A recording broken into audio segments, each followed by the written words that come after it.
Hey guys, praise the Lord. I hope you can hear me well. If you can't, um, well, I guess let me know. We're gonna be, Lord willing, we're gonna be live streaming until 4 p.m. Today I want to kind of talk about two different topics. One is, as usual, relating about Christ. I don't have my camera right now, just because, what's it called? Just because I'm. Also, you guys, if you guys are just tuning in, please let me know if it's too loud. Um, I'm really new to this, so well, like I'm new to it, but at the same time, like I don't know, like I'm getting feedback on my end saying, "Hey, this is too loud." Um, but actually, I want to look at it from my phone really quick. Um, but yeah, today we're going to be talking about two different topics.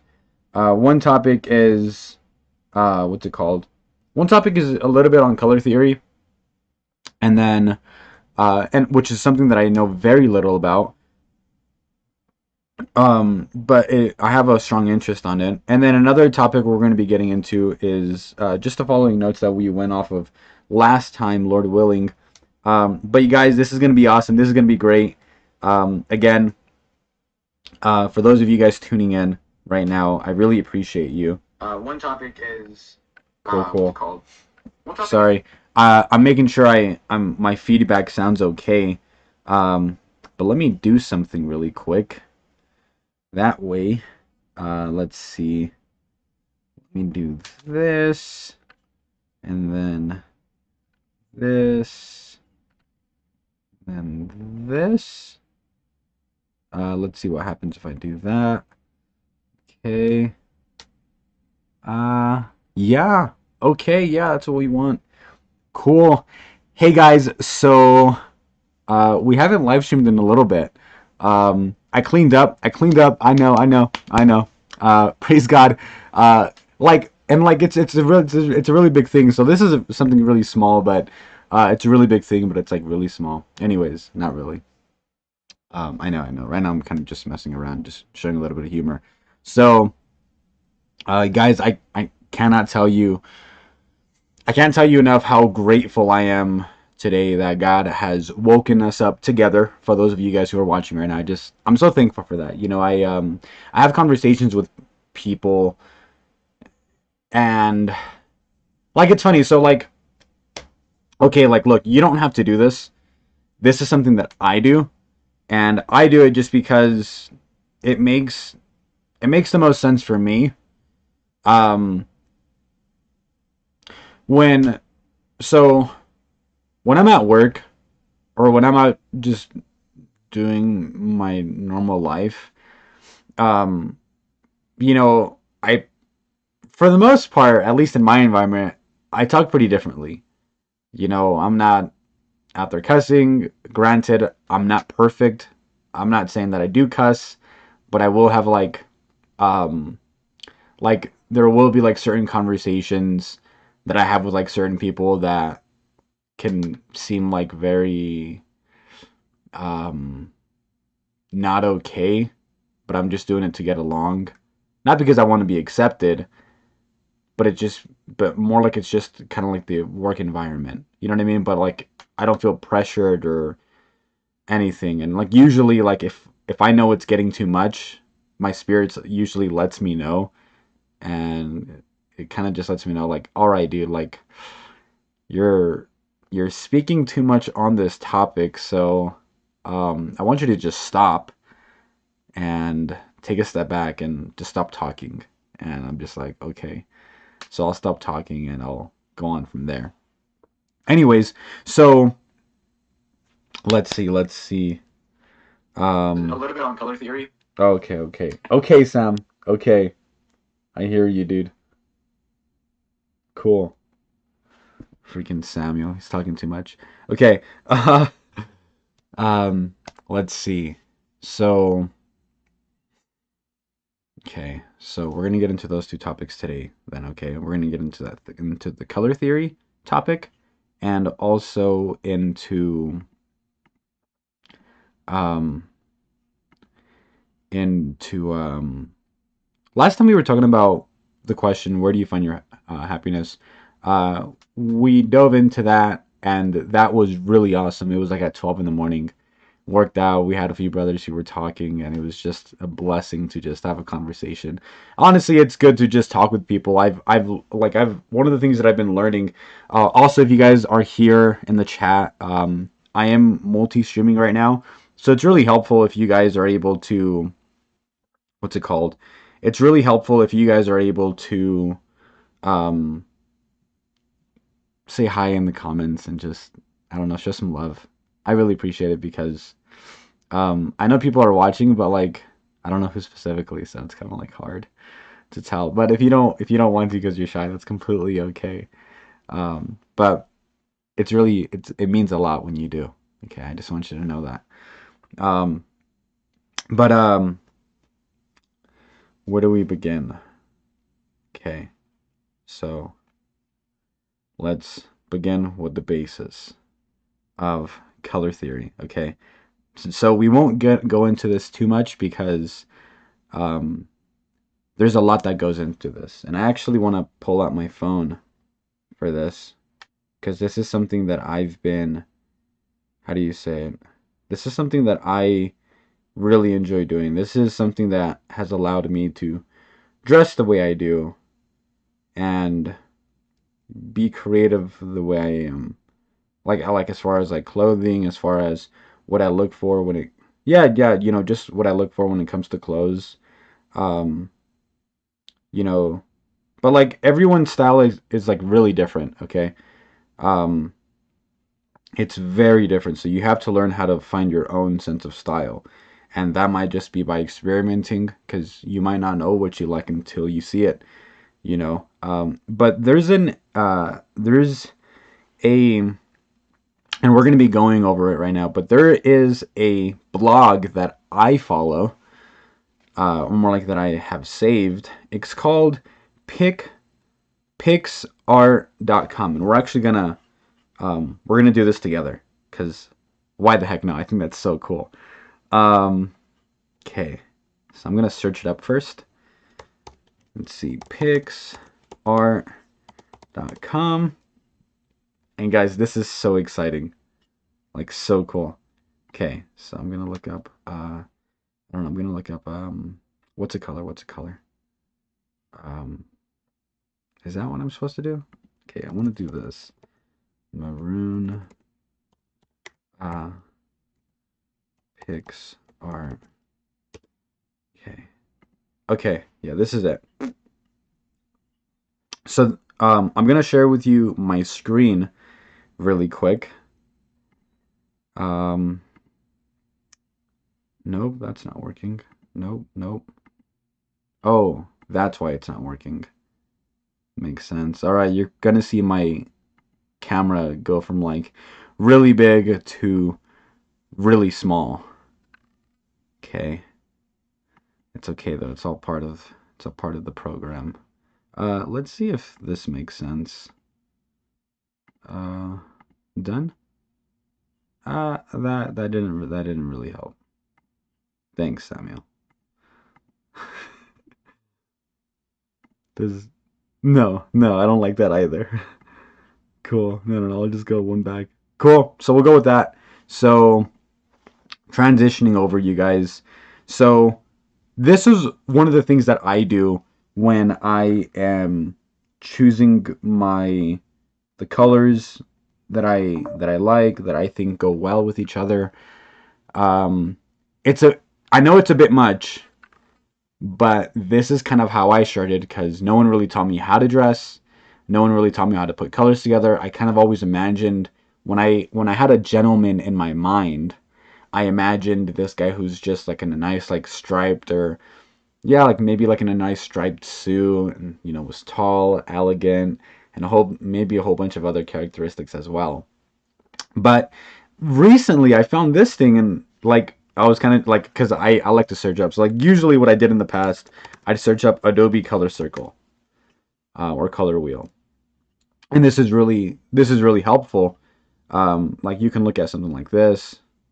I'm gonna be going back and forth too to like this, and then just so I can make sure that the chat that I'm paying attention to the chat, and if someone says something Lord willing, I'll be able to see it. Let's see, refresh chat. Oh, I didn't even know you could do that. Look at that. Oh my gosh.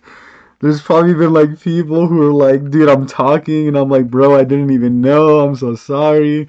Now I know that is an option. So hopefully every now and then I can come back and refresh the chat. Um, because, well, then what would be the point of the live stream if I didn't answer the chat?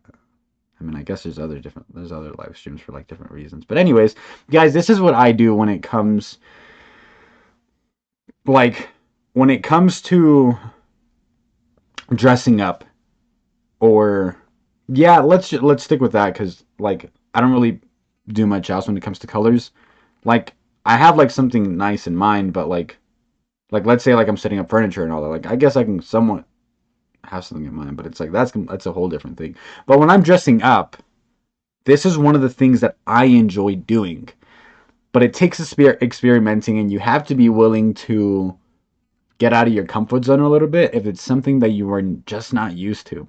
Okay, so one of the things that I'll do, for example, right now, this shirt is like, I want to say it's more maroon compared to, actually,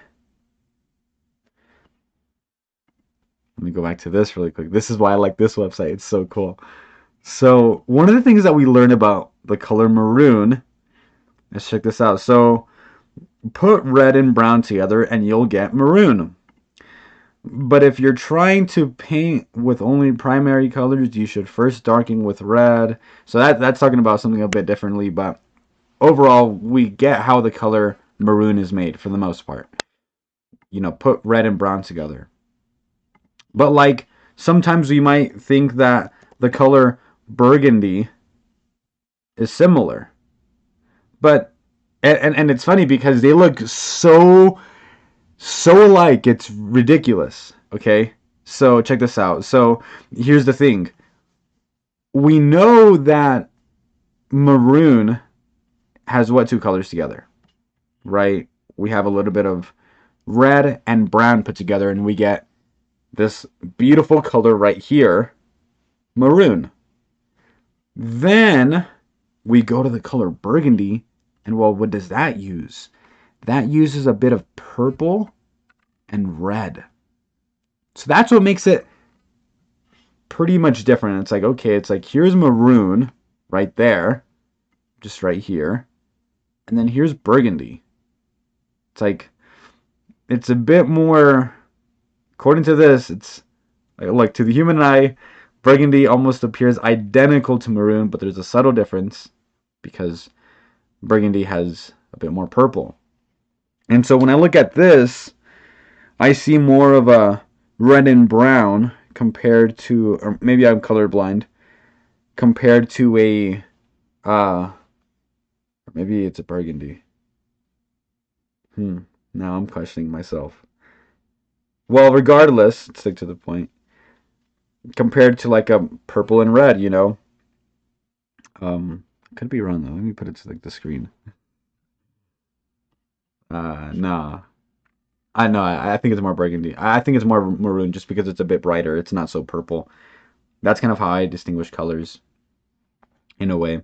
Anyways, so going back to color theory, how we're putting colors together. Okay. Let me make sure my camera is good. Okay. Yeah, it's good. Hope my lighting is good. Hope my voice is good. If you guys, if my voice is too loud, please let me know. And here in a bit, I'll turn it down once I look at your chat. Thank you.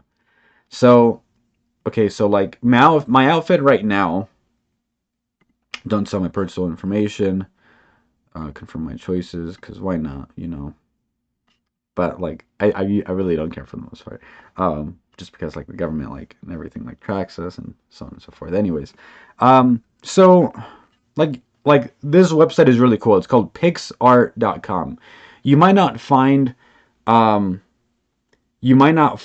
what you're looking for as soon as you click on the link, but if you type it on Google or on Safari, PixArt, and then you type in the color that you kind of have, it should like bring up, like, for example, PixArt green. If you do something like that, nope.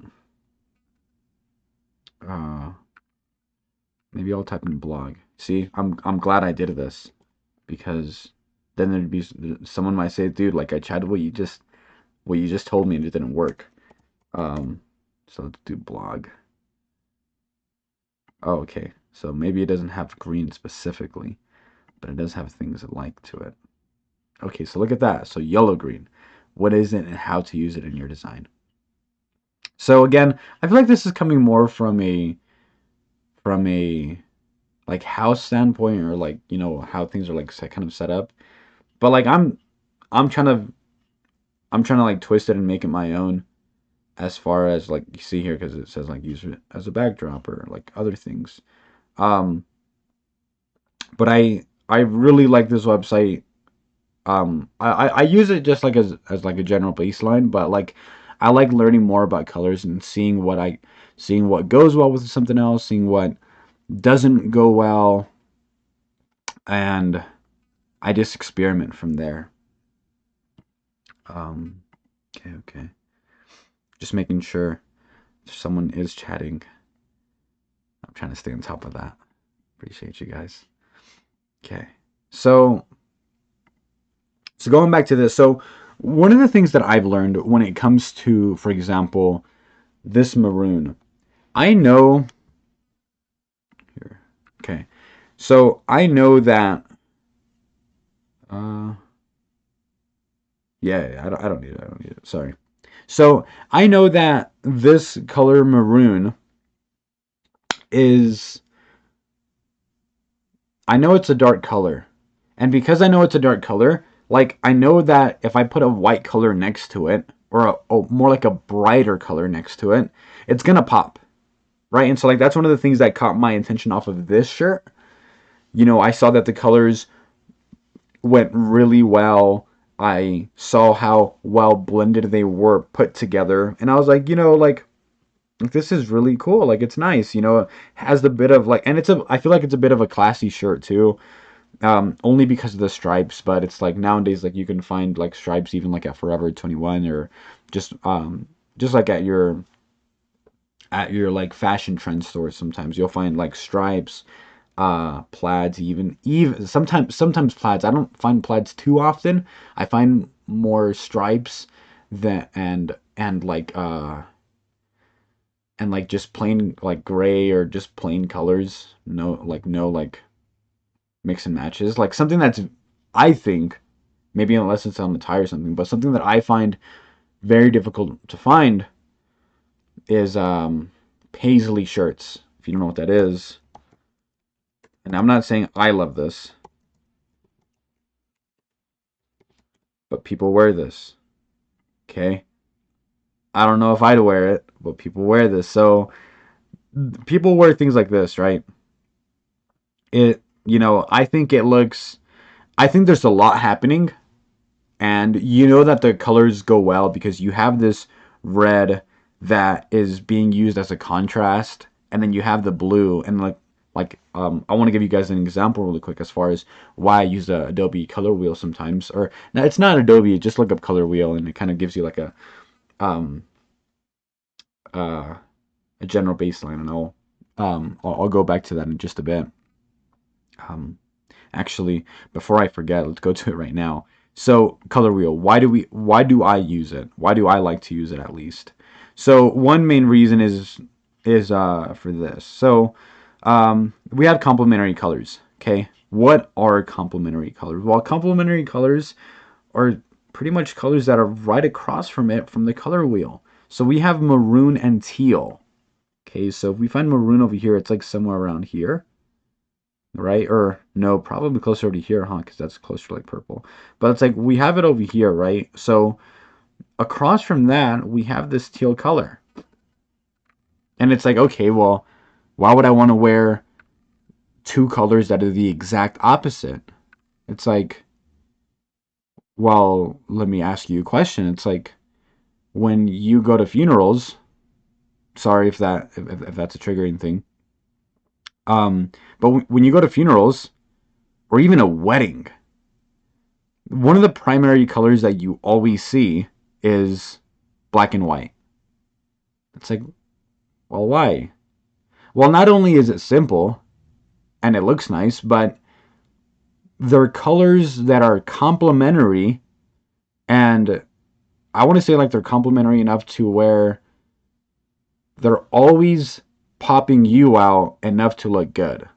But at the same time, like, going to like the funeral perspective, it's like it's formal, again, it's simple, and it's a really, really good contrast without you even having to try. Obviously, like, there's more like psychological things I want to say behind that.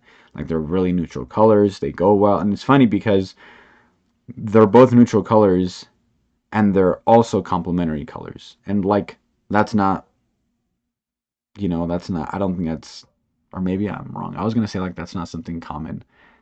Actually, no, no, no. Yeah, yeah. I don't think it is common because neutral, because maroon and teal aren't neutral colors. You can't just put it with everything. Like teal doesn't look good, I think, with purple. Like you probably make that work, but like overall, or like I don't know, because like you could really dig into it. It's like or like teal with like a like neon yellow. It's like I don't think that really looks good if you really try to pair it like as far as clothes. I'm sure an argument could be made, but the point still stands as far as complementary colors. That's why you would want, like, that's if you don't know what to wear, I want to say complementary colors are like a really good guide because it's like, okay, because going back to this, so you have complementary colors. You also have these thing called, I don't really know how to say this, but I want to say an analogous analogous analog analogous colors. Probably butchered that, but look. So we have analogous color schemes typically look serene and pleasant, right? Like we know that they just go like harmoniously well if you just pair these three together, right? And again, let's try to find that on the color circle, right? So we know that maroon is going to be around here, and we know that Tyrian purple and saddle brown, they're probably going to, like, saddle brown is going to be more on this side, and then the Tyrian purple is going to be more on this side. And so they're right next to each other. They're not going too far. You're kind of around where you need to be, right? And then we have triadic colors. Um, so, well, what the heck is that? It's like, shoot, I don't even know. But according to this, triadic colors, okay, so according to this, combinations like this work especially well for uniforms and ornate textile designs. Let's move on from that. We have tetradic colors, which pretty much means, let's see, it pretty much essentially two pairs of complements, which will create a rich palette to experiment with. So this is really interesting, right? Because you'll see a lot of like something that came into my mind right now is like you'll actually see a lot of like women's dresses sometimes that have a whole like bunch of beautiful floral design on it, and it has a whole bunch of different colors, right? So something like this could actually go with it, where you have burgundy as the main color and you have teal as well, but then you have hints of indigo and bilbo, right? I don't even know. I don't know if I'm saying that right, but you have hints of indigo and bilbo, which are complementary colors. This one and this one, right? But it will only all go well because not only are they complementary, but it's like a lot has to do with the designer on how they like put everything together, obviously. But like as far as the colors, they just go really well just because of what they're for. It's like, okay, let's try to find indigo and bilbo on here, on here. So I want to say bilbo is kind of like around here, right? Yeah, more towards the darker side. And across from that, we have indigo. Oh, I could be wrong actually. Could be wrong because that doesn't look right. That this would be over there. I could be wrong though. That's just how I understood it as far as two complementary colors. Regardless, I believe my point still stands as far as having just hints of what's it called, of complementary colors can be really helpful. Okay, let me make sure no one said anything. Cool. Okay, so this is my favorite one right here. At least I think it's my favorite. So we're going to stay on this topic for just a little bit and then we'll move on. So we have monochromatic colors. Okay, it's like, okay, well, what the heck is a monochromatic color? Like, it's a freaking long word. Um, so a monochromatic palette is all about the difference in shades and tints of a single hue. Okay, well, what is a hue? Well, hue is the exact color name, but in symbols and letters. Well, maybe not symbols, but more like numbers and letters. For example, we see right here that the color red is actually, its actual name is pound or hashtag FF 40s. And like, it's like, if we look that up, FF 1, 2, 3, 4, we have that color. We have red, right? And so, like, going a bit deeper into this, it's like, this is what a hue is. It's like, we think about colors, and generally when we think about colors, we think about like just the color overall. And sometimes we try to be specific with, it's like, oh no, like that's a paisley blue or whatever. You know what I mean? But it's like, if you look at this, it's like the number of this color now is like, I mean, more like the name of this color is, it doesn't even have a color. It just says, hashtag 8744s. It's like, okay, uh, that's not a number, but it's like, like I've never really gone to a paint shop and like gone to like Sherwin-Williams. Um, I've gone there a few times. I've painted before, like even as a job, but I never really paid attention much to like hues and hexes and all that. Um, but these are all really, I want to say, um, they're like small details when it comes to like dressing up. Anyways, we're gonna end it with monochromatic colors, and maybe next time we can continue going off of this. Um, but yeah, so okay, so it's all about the difference in shades and tints of a single hue. We already talked about hues, okay? So we have maroon, right?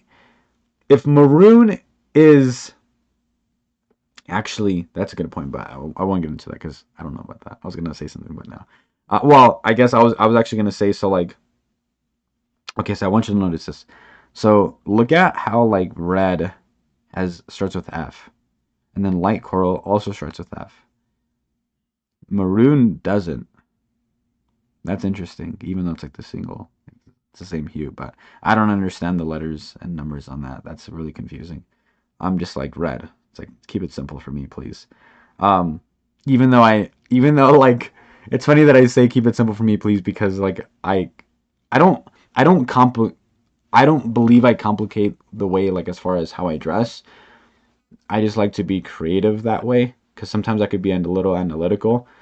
But I force my analytic side to into like this creative thing, and that's what allows me to explore more here because it's something that I'm so super unaware of because there's a big universe to it. Anyways, so one of the reasons why I like monochromatic looks is because, like, for example, if I'm wearing my dark brown leather jacket, I could pair that with a red turtleneck, and then I could pair that with like some brown pants and like some maroon shoes, more like burgundy shoes, and maybe like a brown like belt or something like that. And so like it's all pretty much the same, right? It's like I'm staying all on this hue, right? I mean, I guess more specifically, I'd be more like over here or over here, but the point is that like when you choose a monochromatic look, you create a look that is just one single color, but in different shades and tints, and that I believe is is a really nice look. Anyways, let's move on. Let's move on from that, you guys, because Well, yeah, there's a lot that goes into this. So, I'm gonna make my screen big. Cool.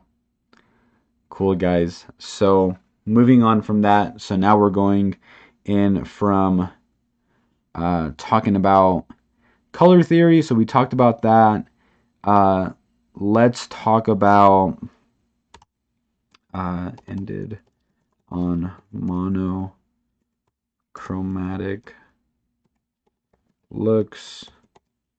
Okay, so now we're going to talk. Now, this is a very big shift change in topics, but now we're going to focus on the topic of the loneliness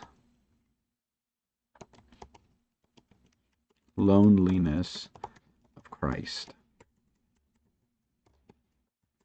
and especially what that means for us as disciples of Christ. Okay, I'm going to do this. What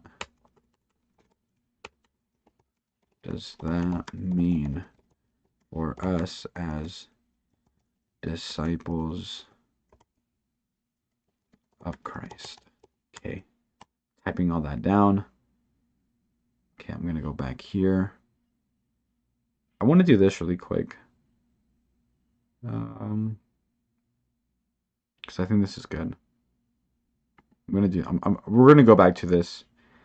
I enjoy like my camera screen and all that, but I also like taking notes with you guys. I find that really helpful for the both of us. Okay. So so we're gonna do this until 4. Okay. So the loneliness of Christ. So what does that mean? Because we know that Christ had followers.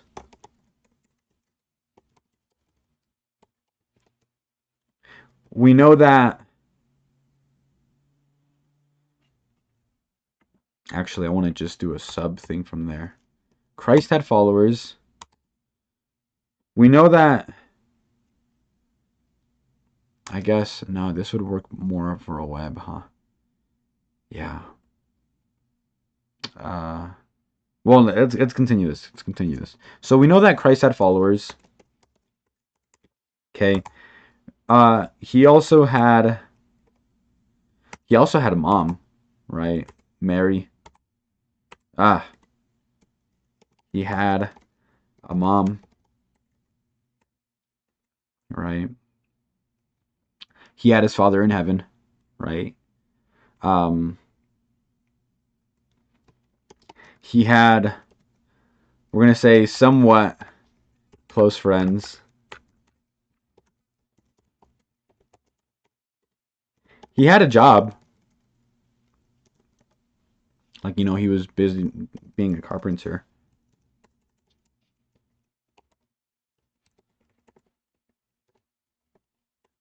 Carpenter. Let's see what else. Okay, so we know that Christ had followers. He had a mom. He had somewhat close friends. He had a job. He was a carpenter. Probably spelled that wrong, huh? Nah, I didn't. That's okay, though. Okay, let's see what else. What else did Christ have that pretty much made him be in public? So I want to say one huge thing. If I can get there. So we know that he pursued the will of his father, of his heavenly father, or more like his actual dad, yeah. Um, he pursued the will of his father,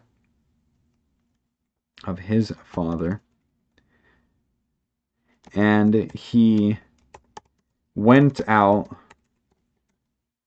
to feed the poor, heal the sick,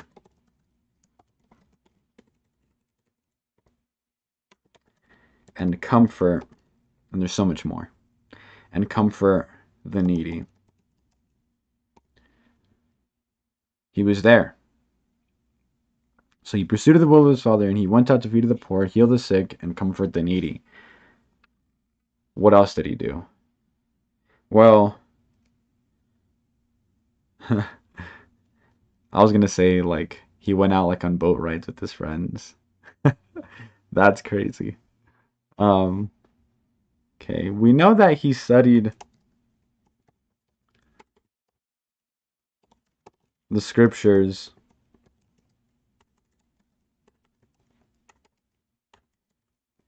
in we know that he studied the scriptures growing up. Okay. He studied the scriptures growing up. Uh he hung around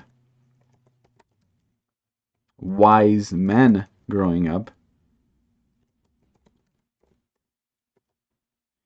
Um I want to say that his I want to say it's hard for me to say this because we don't have a lot of context on this, but for what we know, I want to say his like family, his relatives were definitely faithful to God. Like, you know, his um because his because Mary's sister was had a son, and that son was called John the Baptist, right? Or I could be wrong. As far as sister, it might be called something different. Um, but we know that he had relatives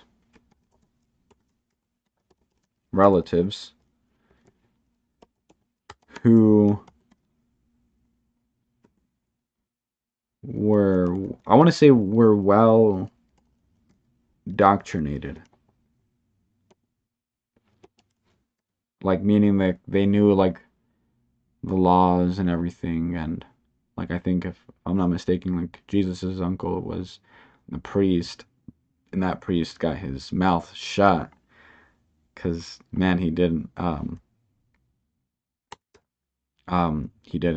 listen. I don't know if this is the right word. I just won't do it right now.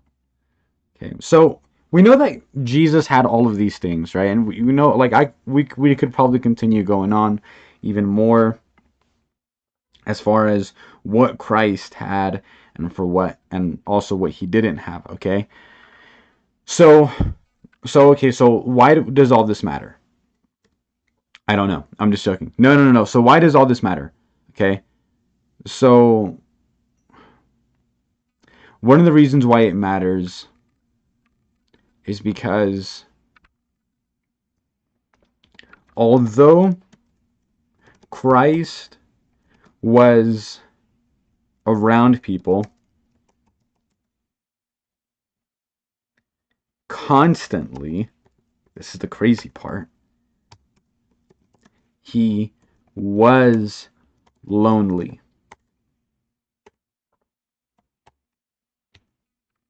Okay, so I want you to take that in really quick. What do you mean by that? Like, Samuel, like, what do you mean by, like, he was lonely?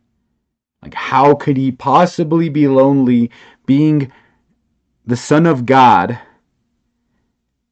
Like, obviously, like, there was, oh, guess what? Like, let's write this down too. He was persecuted. Don't even know if I'm spelling it right.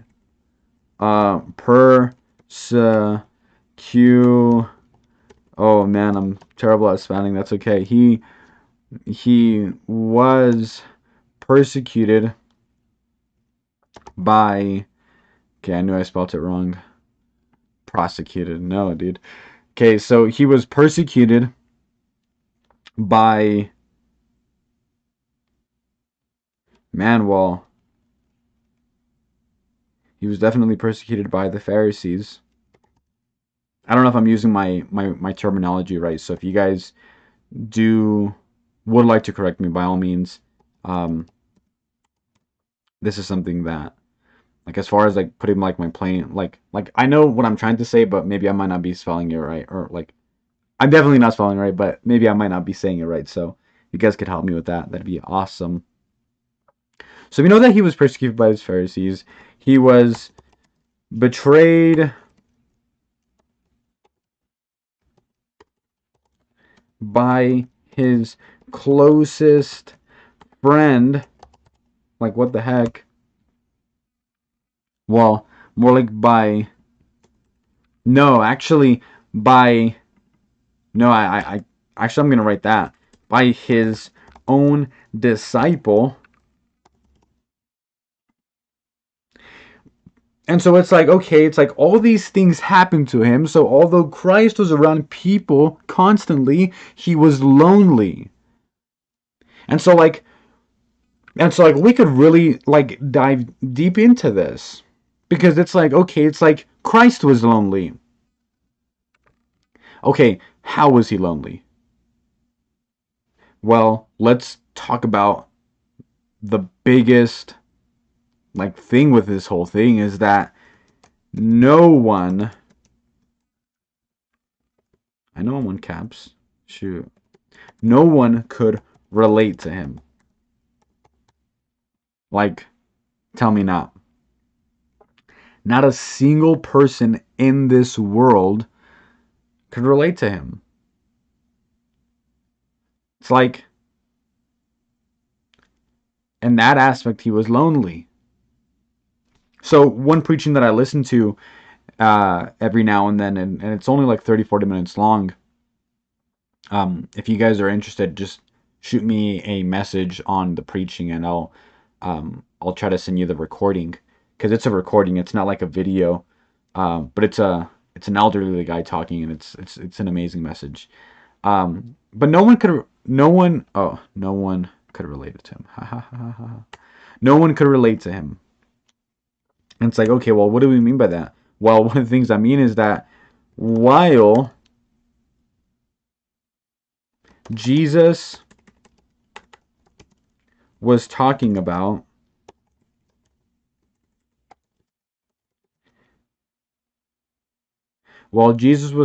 actually we can just search this up right now.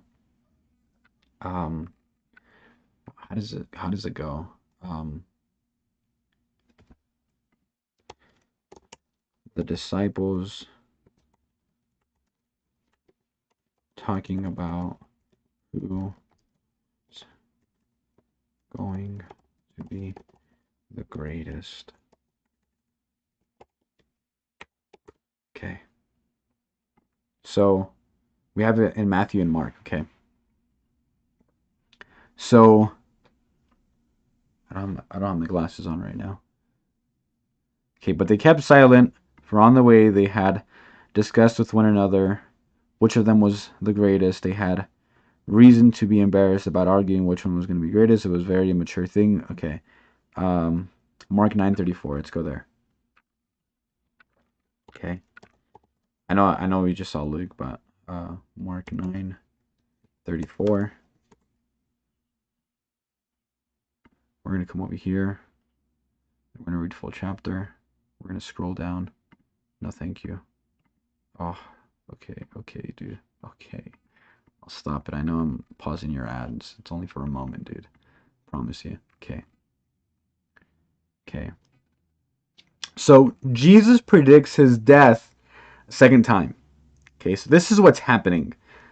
They left that place. Okay, so we're reading an NIV. They left that place and passed through Galilee. Jesus did not want anyone to know where they were because he was teaching his disciples.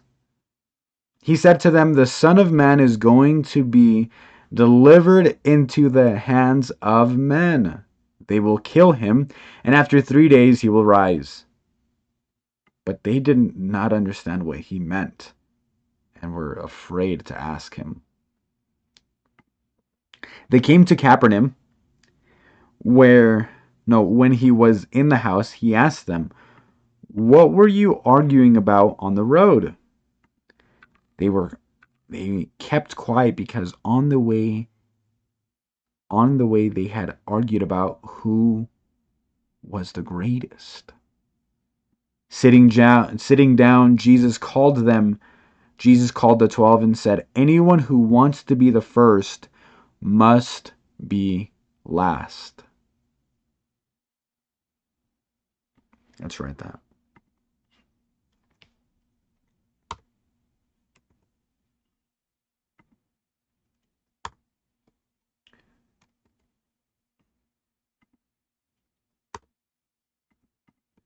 Anyone who wants to be first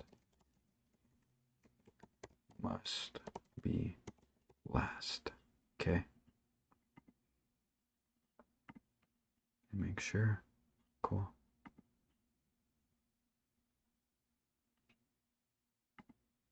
Anyone who wants to be first must be the very last and the servant of all.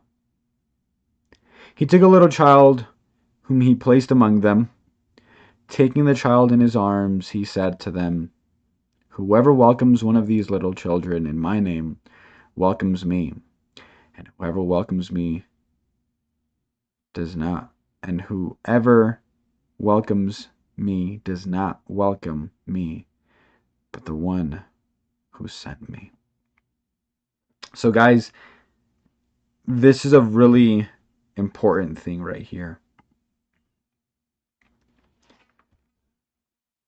Because while Jesus was talking about his prediction on his death, his disciples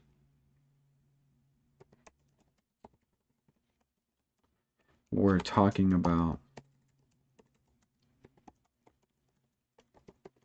who was going to be the greatest. I want you to just sit with that. Imagine having such a serious issue so much that it's causing so much stress you can barely sleep at night, an issue that's causing so much stress that even at one point you begin sweating blood, at one point where, like, just imagine yourself in the most stressful point of your life, and you're supposedly talking with people who care about you, supposedly. And as you're talking to them, they completely ignore you. And they ask a question that is so irrelevant and so, you can even say, arrogant, or like they ask something, or they're talking about something that is so unimportant to what's at course. And they ask it, and they're way more involved on what they're talking about than anything that you're going through. Like, just imagine that. Like, this is the Son of God, and at this point, as far as I'm aware, and please, if someone's, for whoever's watching, if I'm wrong, please correct me. As far as I know, only Peter has been revealed that Jesus is the Son of God.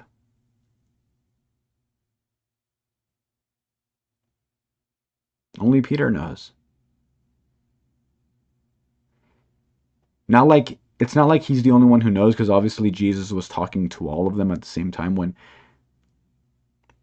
when Jesus told that to Peter, because I'm sure my assumption is that everyone else was around when Jesus said that. But it's like, it's one thing it sounds a little contradicting, but it's one thing when God or life shows you something. And I want to say life, but it's really God. It's one thing when God shows you something, and I want to say it's a completely other thing when God reveals something to you. It's like, yeah, like, we have issues. But when God reveals your issues, that's completely different. And so To finish up for the moment, no one could relate to Christ, and even towards his death, him predicting it, people didn't really care. They were concerned about other things. So the loneliness of Christ is a real thing. It's a very real thing, and this is why I wrote down, especially this: anyone who wants to be first must be last. Servants of all. This is the reason why I wrote this, is because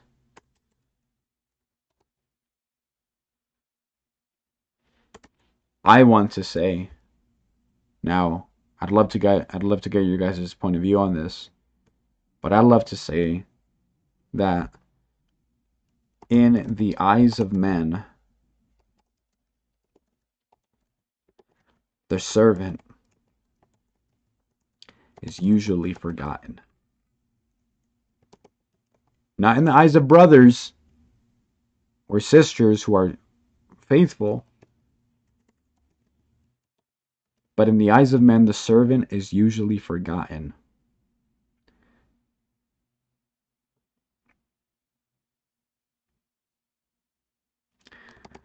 But isn't forgotten or misplaced.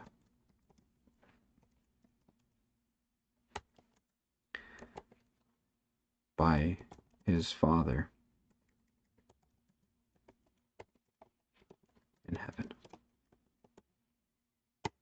Guys, God bless you all. Thank you guys so much for watching, for tuning in. I just want to tell you guys that I love you in Christ. And if I could say anything, it's stay Christ. Stay Christ. Maybe we can talk more about that later on. I love you guys. Love you all.